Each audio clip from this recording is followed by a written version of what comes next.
Good morning and welcome to the Midweek Mini. Hopefully, if you're celebrating Thanksgiving, you've gotten your shopping done by now. Our turkey is almost thawed, so it's going to be going in the oven bright and early tomorrow morning. And this afternoon, I'm planning on getting some of the dishes I'm making put together, so all I have to do is wait on that big bird to roast and then pop them in the oven.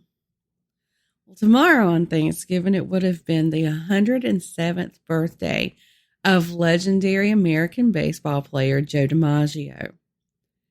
DiMaggio played his entire 13-year pro baseball career for the New York Yankees. But baseball isn't the only thing that Joltin' Joe was known for.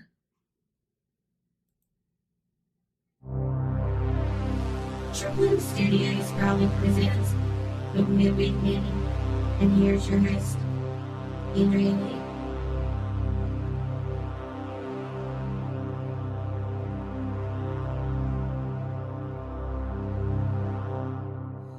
Now, DiMaggio was one of the husbands of the Hollywood bombshell Marilyn Monroe.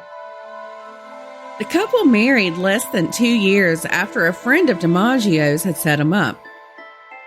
Their marriage wasn't to last long, though. Only 9 months after they exchanged vows, Monroe filed for divorce, citing mental cruelty. Now, as any time like a Hollywood couple splits up, there's going to be rumors. And some of those rumors were saying that, it was because DiMaggio couldn't handle being slightly less popular than Monroe. But one thing to keep in mind here is that when the couple met, DiMaggio had already retired from playing baseball, and Monroe had just started becoming a household name. And other rumors said that DiMaggio wanted a stay-at-home wife. Now, even as recently as around 2017, another theory circulated about their divorce, and that one said it was because Monroe couldn't have children for him.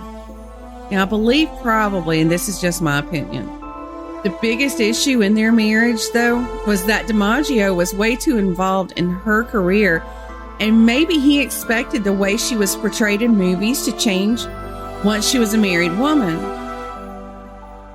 Remember that famous scene?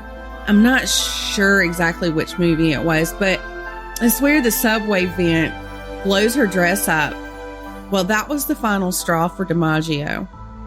Monroe said in an interview that, quote, exposing my legs and thighs, even my crotch, that was the last straw.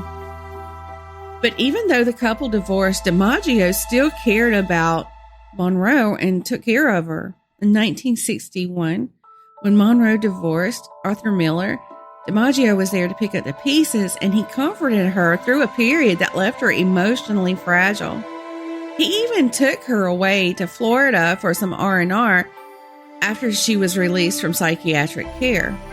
And when DiMaggio's friend Frank Sinatra introduced Monroe to the Kennedy family, he never forgave Sinatra.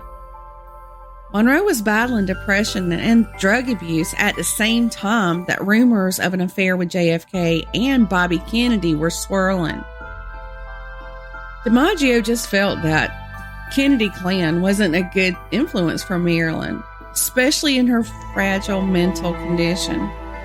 Only 17 months after being released from the psychiatric care that I mentioned earlier, Monroe was found dead at the age of 36 in 1962, and the cause of death was ruled as probable suicide.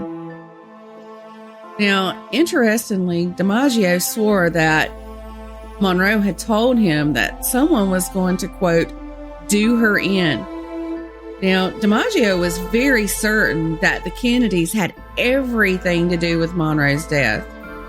In a book that was written by two brothers named John Pastigliano and Dr. Rock Pastigliano, Dr. Pastigliano says that DiMaggio claims that he always knew who had killed Monroe, but he didn't want to start a revolution in this country. He also said that he would carry the regret and guilt of what happened to her to his grave. Now, Dr. Pastigliano first met DiMaggio when he was treating him for a heel spur, and the two of those became friends. Well, together with his brother John, they wrote Dinner with DiMaggio, Memories of an American Hero. DiMaggio loved Monroe to the very end of her life and beyond. He never remarried after their divorce. When she passed away, he claimed her body and arranged her funeral. He also had roses sent to her grave every week until he too passed in 1999 from lung cancer at the age of 84. And it's been said that his final words were, "I'll finally get to see Marilyn." As much as he seems to have loved her, it's just really sad that they couldn't have worked out their relationship. And who knows, we might still have Marilyn around giving Betty White a close race for that popularity contest.